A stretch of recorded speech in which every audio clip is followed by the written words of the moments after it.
मैं अब अपने अगले स्पीकर आतमजीत सिंह साहब आपको इनवाइट कर रहा हूँ।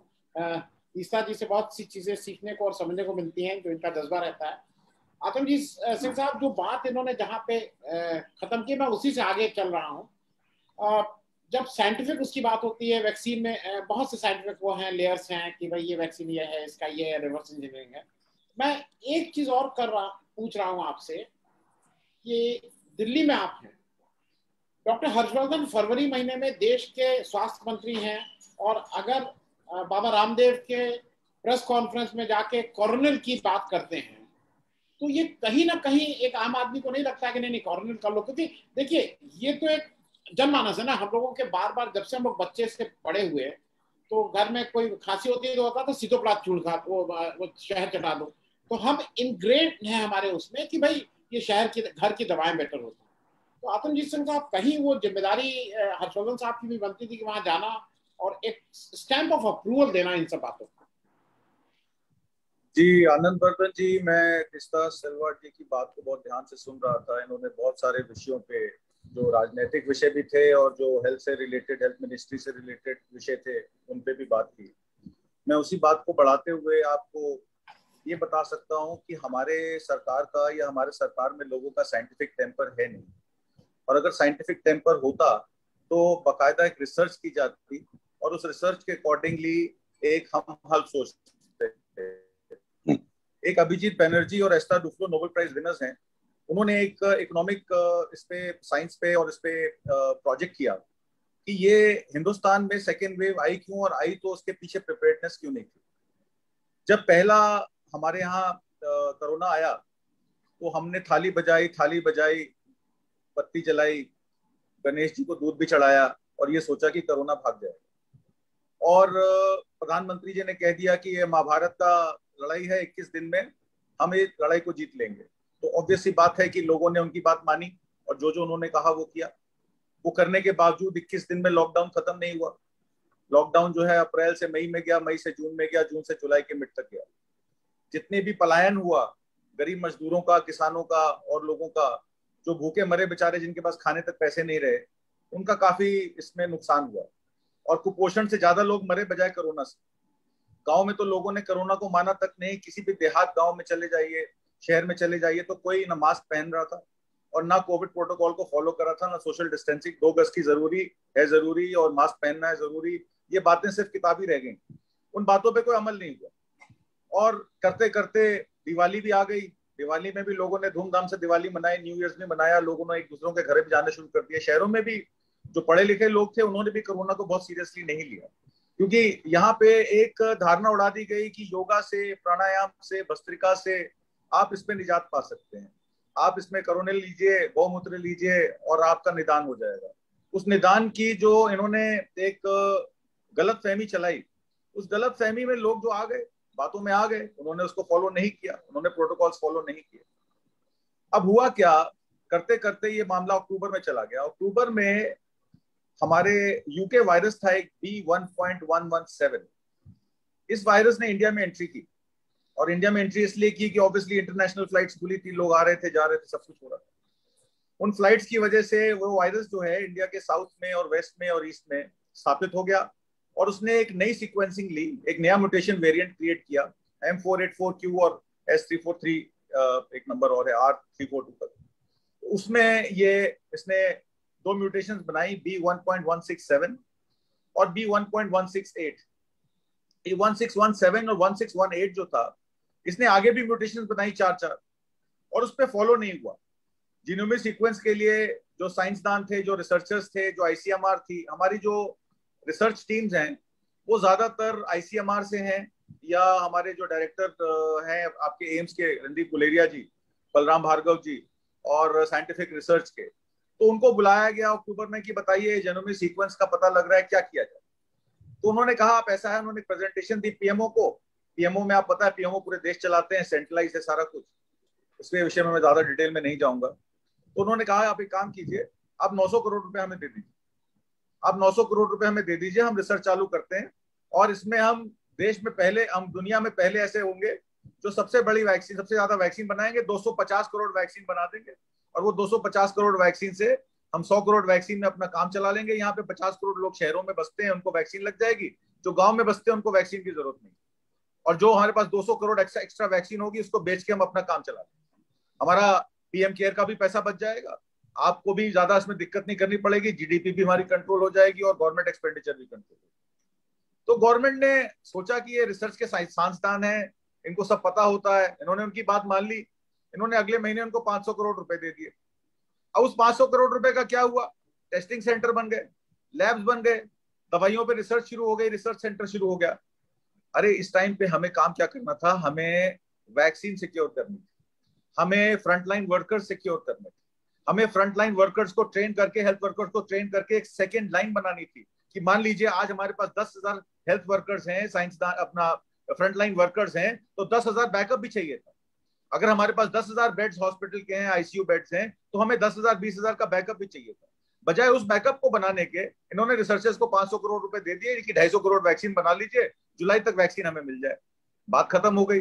रशिया वाले आए, उन्होंने कहा हमने फेज टू ट्रायल्स कर लिए हैं और क्लिनिकल ट्रायल 3 स्टेज जो है हम नहीं कर पा रहे हैं बिकॉज ऑफ आवर प्रॉब्लम। आप ऐसा कीजिए, क्लिनिकल 3 स्टेज कर लीजिए और स्पुतनिक आप बनाइए, 60 करोड़ का हम ऑर्डर आपको आज ही दे देते हैं। ये बात वहां के प्रेसिडेंट पुतिन साहब ने मोदी साहब से की डायरेक्ट लाइन पे। मोदी साहब ने कहा अच्छा सोच के बताते हैं। वो सोचते ही रह गए, उन्होंने उसको स्पुतनिक को जो है बढ़ावा नहीं दिया, नहीं तो आज हमें 1.5 लाख स्पुतनिक जो है ऑर्डर नहीं करनी पड़ती और 995 रुपए का रेट भी नहीं लगता, फ्री में सबको मिलती। तो वहां भी हमने हमारी जो वैक्सीनेशन पॉलिसी रही, जो हमारी फॉरेन पॉलिसी रही, वो बहुत गलत रही इस मामले में। फिर जब हमने देखा कि जनवरी के महीने में 18 जनवरी को प्रधानमंत्री मोदी जी ने अनाउंसमेंट कर दी कि हम जो है कोरोना मुक्त हो चुके हैं। WHO कहता है हमारे यहाँ 70 मिलियन लोग इफेक्ट हो जाएंगे और 10 मिलियन से ज्यादा डेथ हो जाएंगी। देखो कितने पागल हैं, ऐसी उल्टी सीधी उलझुल बातें करते हैं। हमारे यहाँ तो कोरोना है ही नहीं, हमने गांव देहात में कोरोना भगा दिया। और देखो और शहर में भी इतने केसेस हैं, हमारा फर्टिलिटी रेट दुनिया में सबसे कम है, 1% फर्टिलिटी रेट पे हम काम कर रहे हैं। 1 लाख 1.5 लाख लोग इफेक्ट हुए, इतने लोग तो आम मर जाते हैं हार्ट अटैक से और बाकी बीमारियों से, और जो मरे भी हैं वो भी कोमोर्बिडिटी से मरे हैं। तो एक दिलासा, एक अश्योरेंस जब टॉप से आती है तो ऑब्वियसली लोग जो है वो निर्भय हो जाते हैं। वो सोचते हैं कि जो प्रधानमंत्री जी कह रहे हैं वो ठीक कह रहे हैं, क्योंकि वो हमारे आदरणीय प्रधानमंत्री जी हैं, उनके पास सब सुविधा है, उनके पास साइंसदान है, उनके पास रिसर्चर्स हैं, उनके पास वैक्सीन मेकर्स हैं। इन्होंने सोचा कि शहर में 10 करोड़ वैक्सीन उपलब्ध करा के 200-250 रुपए में, जो शहर के आपके लोग हैं, फ्रंटलाइन वर्कर्स हैं और शहर के जो रहने वाले लोग हैं, रसूखदार लोग हैं, पैसे वाले लोग हैं, पढ़े लिखे लोग हैं, उनको वैक्सीन लग जाएगी। वो अखबारों में लिखेंगे नहीं और सब कुछ जो है नॉर्मल हो जाएगा। गांव वालों को, देहात वालों को क्या पता? 80 करोड़ जनता को तो वैसे ही कुछ नहीं पता इस देश में। जो देश को चलाता है वो 10 करोड़ लोग ही चला रहे हैं, हम जैसे लोग ही बोलते हैं मीडिया में, सोशल मीडिया में, टीवी में, हर जगह। उनकी तो कहीं गिनती नहीं है, ना गांव वालों की गिनती है, ना कस्बे वालों की कोई गिनती है। बेचारे वो तो मतलब भगवान भरोसे देश चल रहा है। तो ये बात जब आई, 10 करोड़ वैक्सीन जब इन्होंने एसआई आधार पूनावाला ने इनको प्रोवाइड की, इन्होंने कहा देखिए जी हर हॉस्पिटल में वैक्सीन अवेलेबल है, सेंटर 50% वैक्सीन फ्री दे रही है, स्टेट को जो है वो खरीदनी पड़ेगी अब, क्योंकि अब वैक्सीनेशन ड्राइव जो है वो बड़े स्केल पे करनी पड़ेगी। 10 करोड़ वैक्सीन से हमारा काम नहीं चला, जितना हम कर सकते थे हमने कर दिया। हमारा 25-35 करोड़ हजार करोड़ रुपए हमने खर्चा कर दिया। जबकि असलियत में बात यह है कि 3,000 करोड़ रुपए मात्र इन्होंने एसआईआई को दिए वैक्सीनेशन के ऑर्डर के लिए, और 1,500 करोड़ रुपए इन्होंने मात्र बायोटेक को दिए, उनसे वैक्सीन 4.5-5 करोड़ वैक्सीन सिक्योर करने के लिए। इसके अलावा कोई पैसा किसी को गया ही नहीं। जो कहते हैं कि 25,000 करोड़ रुपया वैक्सीनेशन पे खर्च किया गया, या 35,000 रुपये पीएम केयर्स ने खर्चा किया, जिसमें वेंटिलेटर्स भी आए 45,000 और रिसर्च पे भी। अब आधार पूनावाला जो वैक्सीन बना रहे हैं, वो वायल जो है वो एस्ट्राजेनेका से आया, 1 ml का, 1 मिलीमीटर का वायल आया, उसको उन्होंने अपने हाइड्रोलिक्स टैंकर्स में डाला और वहां से वो वायल बना दी। इट इज ट्रेडिंग, कोई रिसर्च नहीं हुई हिंदुस्तान में, ना वायल बनाने की ना वैक्सीन बनाने की, खाली ट्रेडिंग हुई। उस ट्रेडिंग में भी जब वो देखा कि पानी जो है सर के ऊपर से निकल गया है, तो सरकार ने कहा कि ऐसा है, अब इसकी डिफरेंशियल प्राइसिंग होगी, स्टेट्स को डिसाइड करना पड़ेगा कि उनको एसआईआई से, आधार पूनावाला से खरीदना है या बायोटेक से खरीदना है, और कीमतें भी जो मालिक हैं वैक्सीनेशन के वो डिसाइड करेंगे। अब आप एक बात बताइए, एसेंशियल ड्रग कंट्रोल एक्ट है या एसेंशियल गुड एक्ट है, क्या वो अप्लाई नहीं होता वैक्सीनेशन में? एसेंशियल ड्रग कंट्रोल एक्ट में या एसेंशियल गुड्स एक्ट में कोई भी दवा या कोई भी एसेंशियल आइटम्स की प्राइस रेगुलेट करना सेंट्रल सरकार का अधिकार है। अगर वो नहीं कर सकते तो उनको कंपनी टेक ओवर कर लेनी चाहिए थी, या वो फॉर्मूला उठा के अपनी 10 पीएसयू मैन्युफैक्चरिंग कंपनीज को दे देना चाहिए था कि 3 महीने में भैया हमें 20 करोड़ 30 करोड़ 40 करोड़ वैक्सीन बना के दो, और पूरे देश में free vaccination uniform vaccination provide करनी चाहिए थी। तो इस काम में कोई रॉकेट साइंस नहीं है। उन्होंने इस बार में देर क्यों की और इसमें इतना एफर्ट लगाने में इतना टाइम क्यों लगाया, ये मेरी समझ से बाहर है। दूसरी बात ये है कि जहां तक कोरोना को लेकर इलाज का सवाल है, ये सेकेंड जो वेव आई है, ये सेकेंड वेव इसलिए आई है क्योंकि इस सेकेंड वेव में म्यूटेशन हुई है वायरस की। B1.167 ने करीब 6 म्यूटेशंस ली हैं और B1.168 ने करीब 4 म्यूटेशंस, और वो इतना घातक है कि जो उसके स्पाइक प्रोटीन्स हैं वो एंटीबॉडीज, अगर किसी ने वैक्सीनेशन 1 या 2 भी लगवाई हो तो वो वैक्सीनेशन उस पर असर नहीं करती, एंटीबॉडी सप्रेस कर देता है वो, और वो वायरस जो है आपकी बॉडी में घुस के बहुत घातक धमाल मचाता है, जिसकी वजह से जो लोग फर्स्ट वैक्सीन भी ले चुके हैं या सेकेंड वैक्सीन भी ले चुके हैं वो भी सेकेंड कोरोना वायरस अपना जो ये आया वेव उसमें कोरोना इफेक्ट हुए। कई लोगों को कार्डियोवास्कुलर प्रॉब्लम हुई, कई लोगों को क्लॉटिंग की प्रॉब्लम हुई, क्योंकि जो इसमें कॉम्प्लिकेशंस हैं वो ज्यादा हैं। वो कॉम्प्लिकेशन हार्ट से भी रिलेटेड हैं, वो कॉम्प्लिकेशंस आपके लंग से भी रिलेटेड हैं, वो कॉम्प्लिकेशंस आपके माइक्रोबॉसिस से भी रिलेटेड हैं। इसके जो फर्स्ट लाइन ऑफ इलाज दिया गया जब सेकेंड वेव आई तो हमारा पता है अर्थव्यवस्था को छोड़िए, यहाँ के जो हमारे डॉक्टर्स हैं आईएमए के, वो भी बेचारे कांप गए। उनको लगा अब क्या करें, पेशेंट आया चलो जाओ प्लाज्मा लेके आओ। अब प्लाज्मा WHO ने कोरोना जब वेव 1 आई थी उसमें ऑफ लेबल यूज कर, ICMR की भी आप गाइडलाइंस में जाएंगे, plasma therapy is off label use, it is not required to be given, it does not, it is, there is no scientific evidence कि आप प्लाज्मा थेरेपी देंगे और आपका कोरोना का इलाज हो जाएगा। Plasma therapy only give you some kind of an antibody system which vaccination is already giving you. Plasma therapy तब लग रही थी जब आप समझिए तबलीगी जमात का केस हुआ था, जब वैक्सीनेशन उपलब्ध नहीं थी। Plasma therapy was an alternative. जब वैक्सीनेशन ही आ गई और फर्स्ट वैक्सीन और सेकंड वैक्सीन जिन्होंने लगवाई है, जिनके पास एंटीबॉडीज हैं, अगर उनको ही कोरोना हो रहा है तो इसका मतलब यह है कि plasma therapy is ineffective, it is an off label use. तो plasma therapy was not the proper treatment. फिर आप आ जाइए रेमडेसिविर पे। Remdesivir is applied only in a patient which is in clear supervision of a doctor and in the first 5 days of him being on oxygen support। अगर वो oxygenated नहीं है तो आप रेमडेसिविर नहीं लगा सकते। ये क्या कर रहे हैं, 15 दिन से पेशेंट आईसीयू में पड़ा, कहते हैं रेमडेसिविर लेके आओ। After 15 days of oxygenation you cannot apply remdesivir। so IMA should be given clear guidelines that why your doctors are giving wrong prescriptions, why are they are allowing for plasma therapy।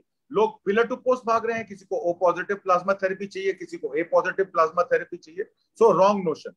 तीसरी बात, अब मैं आपको steroids की बात बताता हूं जहां से ये ब्लैक फंगस की प्रॉब्लम आई है। Steroids are only useful after the patient is hypoxic, they are not to be used if the patient is not hypoxic। it gives early or given for too long, use of steroids can suppress the immune response। ये बहुत clear guidelines हैं MD doctors की America से, London से, कि आप steroids antivirals नहीं है, वो वायरल कंट्रोल में कोई मदद नहीं करते। आपको तभी वो देना है जब आपका पेशेंट हाइपोक्सिक हो, ऑक्सीजन एनवायरनमेंट में हो और उसको कोई हाइपोक्सिया की प्रॉब्लम हो, उसको रिवाइव करना हो। और जो स्टेरॉइड दिया भी जाता है डेक्साथोसोन 6 mg, वो भी शॉर्ट ड्यूरेशन के लिए दिया जाए, 5 दिन के लिए, ना कि 10 दिन के लिए। और कोई भी अगर हाई डोज दी जाएगी किसी भी स्टेरॉइड की, चाहे वो मेट्रोइड है चाहे वो डेक्साथोन है, वो it can not be given unless because it causes secondary infection like mucormycosis, black fungus, drug resistance Candida and drug resistant bacteria. तो ये बहुत क्लियर गाइडलाइंस हैं कि आप स्टेरॉइड्स भी बहुत लिमिटेड पेशेंट्स को दे सकते हैं जिनको हाइपोक्सिया की प्रॉब्लम है। आप रेमडेसिविर सिर्फ 5 दिन, पहले 5 दिन के ट्रीटमेंट में दे सकते हैं जबकि आपका पेशेंट ऑक्सीजनेटेड है।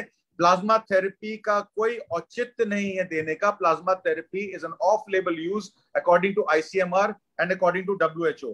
why are you giving it and why are doctors not raising a hue and cry about it? why ICMR guidelines are not being followed? Balram Bhargava को इसमें प्रोग्राम करना चाहिए रणदीप गुलेरिया को उस पर बोलना चाहिए, but they are basically protecting the doctors who are writing these prescriptions. Why those doctors are not taken to task is beyond my comprehension. मेरी comprehension से ये बात बाहर है।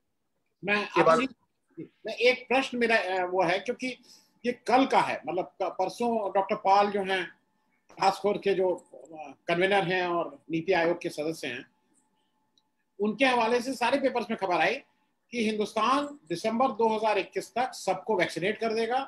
अगस्त से दिसंबर तक हम 216 करोड़ वैक्सीन बनाने लगेंगे। आपको लगता है कि ये सब अचीवेबल है? देखिए जनाब, 216 करोड़ की जो वैक्सीन की आप बात कर रहे हैं, वो 216 करोड़ वैक्सीन बनेगी कैसे, पहले हमें उसकी क्रोनोलॉजी समझनी चाहिए। अमित शाह जी हमें क्रोनोलॉजी समझाते हैं हर चीज की, कि ये क्यों हो रहा है, ये गरीबों पे अत्याचार क्यों हो रहा है, ये मुसलमानों का शोषण क्यों हो रहा है, ये लोगों को अपने हक मांगने के लिए जेल पे क्यों भेजा जा रहा है। तो मैं आपको क्रोनोलॉजी समझाता हूँ। मुसलमानों का शोषण नहीं होता है, हिंदुओं का शोषण क्यों, हिंदुओं का शोषण क्यों होता है वो, और ये इस्लाम की वजह से हो रहा है, इसके जिम्मेदार मुसलमान हैं, कई चीजें होती हैं। तो ये क्यों हो रहा है इसकी भी क्रोनोलॉजी समझते हैं। अगस्त से दिसंबर का टारगेट दिया गया 216 करोड़, क्योंकि जब हमारे आदरणीय प्रधानमंत्री मोदी, पीएमओ, जो कि डिजास्टर मैनेजमेंट एक्ट प्रेसिडेंट भी हैं और चेयरमैन भी हैं, उन्होंने जब कांटेक्ट करने की कोशिश की मॉडर्ना को, जॉनसन एंड जॉनसन को और फाइजर को, कि भैया हम मरे पड़े हैं, 10 करोड़ वैक्सीन यहाँ पे पानी की तरह खत्म हो गई, स्टेट्स का बहुत प्रेशर है, हमें वैक्सीन बना के दीजिए। अब भैया वैक्सीन कैसे बनेगी? फाइजर कहती है मेरे पास तो सितंबर तक के ऑर्डर्स हैं, मैं तो आपका वैक्सीन का ऑर्डर नहीं ले सकता। आप एक काम कीजिए, आप एडवांस ऑर्डर प्लेस कर दीजिए, अक्टूबर से दिसंबर में हम कोशिश करते हैं आपको कुछ वैक्सीन देंगे। वो फिर जॉनसन एंड जॉनसन के पास गए। अमेरिका यूएस ड्रग एडमिनिस्ट्रेटर ये कहता है कि मेरे पास एस्ट्राजेनेका की 60 मिलियन वाइल्स बॉल्टीमोर में आउटस्कर्ट्स में मेरे लैब में पड़ी हैं, मैं उनको यूज नहीं करूंगा क्योंकि मेरे यहाँ ब्लड क्लॉटिंग की प्रॉब्लम है। यूएस एडमिनिस्ट्रेशन ने, ड्रग एडमिनिस्ट्रेशन ने मना कर दिया उनको लगाने के लिए, पर मैं आपको भी नहीं दे सकता। क्यों नहीं दे सकता? क्योंकि मेरे लॉज बड़े स्ट्रिक्ट हैं, जब तक मेरा ड्रग एडमिनिस्ट्रेशन मुझे अलाउ ना कर दे कि मैं उनको एक्सपोर्ट कर सकता हूं, वो आपको नहीं मिल सकती। बीच में खबर आई थी कि एस्ट्राजेनेका की 60 मिलियन वैक्सीन जो है जो बाइडेन देने को तैयार है, जो बाइडेन को देने को तैयार है, बट उनकी जो है वो ड्रग एडमिनिस्ट्रेटर अभी तक क्लियरेंस नहीं दिया है, क्योंकि उनके प्रेसिडेंट भी काम नहीं कर सकते, ये उनके ऊपर नहीं है जब तक वो ड्रग एडमिनिस्ट्रेटर क्लियर ना करे। जॉनसन एंड जॉनसन के बारे में यूएस एडमिनिस्ट्रेशन ने कहा कि हम ठीक है डीबीएस लैब से आपकी जॉनसन एंड जॉनसन की मीटिंग करा देते हैं। डीबीएस लैब जो है उनसे वायल लेके प्रोडक्शन शुरू कर सकता है, जो भी मोडालिटीज है वो अगले 15 दिन 20 दिन में आप खत्म कर लीजिए, हमारी तरफ से क्लियरेंस है। अब वो वायल आएगा, नॉर्मन तेल होगा, तब राधा नाचेगी। वो कब आएगा, वो कब प्रोडक्शन शुरू होगी, वो कब प्रोडक्शन होगी और कब जाके वो वायल जो है लोगों को मिलेगा, तो जॉनसन एंड जॉनसन को भी भूल जाइए, दिसंबर तक मिलेगा। मॉडर्ना ने तो अभी तक किसी से बात तक नहीं की है, वो कहते हैं कि जब हम आपके पास आए आपने हमें घास नहीं डाली, अब हमारे पास टाइम नहीं है। तो फाइजर और जॉनसन जॉनसन को छोड़ के किसी ने इनका हाथ नहीं पकड़ा। अब जो ये फिगर्स दे रहे हैं कि कोविशील्ड 75 करोड़ डोजेस बना के देगा, आज की डेट में कोविशील्ड की production 7 crore doses per month की है। हम किस महीने में बैठे हैं? मई के महीने में। मई के महीने में भी 7 करोड़ डोजेस हमें नहीं मिली हैं कोविशील्ड की आधार पूनावाला से। अब आप लगा लीजिए जून, जुलाई, अगस्त, सितंबर, अक्टूबर, नवंबर, दिसंबर, 7 महीने में अगर सारी प्रोडक्शन आधार पूनावाला हमें वापस हमें दे दें, तब भी उनकी प्रोडक्शन 50 करोड़ से ऊपर की नहीं बनती। तो 75 करोड़ की फिगर कहां से आई? ये बात पे क्वेश्चन मार्क है। दूसरी फिगर कोवैक्सीन ने दी 55 करोड़ डोजेस की। आपको ज्ञात होगा कोवैक्सीन ने अभी तक 90 लाख वैक्सीन टोटल बनाई। अगर वो रैंप अप भी कर लें अपनी प्रोडक्शन, उनके सीईओ ने खुद कहा है बायोटेक के कि हम आपको 3 करोड़ 30 लाख वैक्सीन सितंबर 1 से ऑनवर्ड्स देना शुरू करेंगे मंथली। सितंबर से जून, जुलाई, अगस्त में उन्होंने कोई वादा नहीं किया है कि वो आपको वैक्सीन दे देंगे। तो कोवैक्सीन 75 करोड़ 55 करोड़ वैक्सीन 4 महीने में कैसे बनाएगी? ये मेरी समझ से बाहर है। जहां तक रही बायो ई सब यूनिट वैक्सीन, 30 करोड़ वैक्सीन उन्होंने बोला है। अब ये बायो ई सब यूनिट वैक्सीन का अता पता ही नहीं है कि ये कौन बनाएगा, कैसे बनाएगा, इसका प्लांट कहां लगेगा। अभी पीएसयू वालों से बात चल रही है, उस बात का कोई अभी उन्होंने तथ्य नहीं निकाला है। नोवावैक्स 20 करोड़ वैक्सीन, नोवावैक्स की 20 करोड़ डोजेस कौन बनाएगा? आप हंसेंगे इस बात पे, वो भी आधार पूना वाला ही बनाएंगे, जो खुद 75 करोड़ वैक्सीन बना के नहीं दे पा रहे हैं। 50 करोड़ उनकी टोटल कैपेसिटी अगले 6 महीने की, वो नोवावैक्स 20 करोड़ वैक्सीन और कहां से बना देंगे? तो ये हास्यास्पद है भारत बायोटेक इंट्रानेजल पे अभी रिसर्च ही पूरी नहीं है कि it is effective against corona virus और नॉट। अगर 10 करोड़ नेजल बन भी गए तो that will be a waste of money. उस पैसे का आप क्या करेंगे? Gennova mRNA vaccine 6 crore doses, Sputnik 15.6 crore doses. Sputnik की जो उन्होंने 15.6 करोड़ डोजेस बोली है, इतना शोर मचा, न्यूज़पेपर हेडलाइंस थी कि स्पुतनिक वैक्सीन भेज रहा है, स्पुतनिक वैक्सीन भेज रहा है। परसों रात डीजीएमए से मैंने कंफर्म किया 1.5 लाख वैक्सीन मात्र एयरपोर्ट पे उतरी हैं। 1.5 लाख वैक्सीन। ये 1.5 लाख 15 करोड़ 60 लाख कब होंगी, भगवान मालिक है। तो अब आप बताइए कि एग्जैक्टली एक साल होने को आया है इस बात का जब प्रधानमंत्री जी ने कहा था कि 20 लाख करोड़ का पैकेज देंगे। आपको ज्ञात होगा मई 10 को 2020 में 20 लाख करोड़ का पैकेज अनाउंस हुआ था, फिस्कल स्टिमुलस। हम घर बैठ के टीवी पे रोज निर्मला सीतारमन को सुनते थे। पूरा पैकेज आता था, फार्मर्स के लिए ये करेंगे, इंडस्ट्री के लिए ये करेंगे, मीडियम स्मॉल इंडस्ट्री के लिए करेंगे और डायरेक्ट बेनिफिट ट्रांसफर देंगे। ये 20 लाख करोड़ के पैकेज में अगर आप फाइनेंशियल एनालिसिस करें, आप बजटरी प्रोविजन में जाएं, तो इस 20 लाख करोड़ का मात्र 5,000 करोड़ रुपया खर्च हुआ है। तो जो ये कहते हैं उसका 5% पकड़ लीजिए, 95% क्रोनोलॉजी में छोड़ दीजिए।